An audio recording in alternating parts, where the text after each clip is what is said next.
أعوذ بالله من الشيطان الرجيم بسم الله الرحمن الرحيم দয়াময় পরম দয়ালু আল্লাহর নামে। إذا زلزلت الأرض زلزالها পৃথিবী যখন আপন কম্পনে প্রবলভাবে প্রকম্পিত হইবে, وأخرجت الأرض أثقالها এবং পৃথিবী যখন তাহার ভার বাহির করিয়া দিবে, وقال الإنسان ما لها এবং মানুষ বলিবে ইহার কি হইল। يومئذ تحدث أخبارها সেই দিন পৃথিবী তাহার বৃত্তান্ত বর্ণনা করিবে, بأن ربك أوحى لها কারণ তোমার প্রতিপালক তাহাকে আদেশ করিবেন।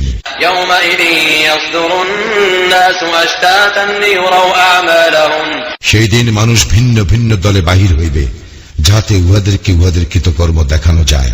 فمن يعمل مثقال ذرة خيرا يره কেহ অনুপরিমাণ সৎকর্ম করিলে সে তাহা দেখিবে, ومن يعمل مثقال ذرة شرا يره এবং কেহ অনুপরিমাণ অসৎকর্ম করিলে সে তাহাও দেখিবে।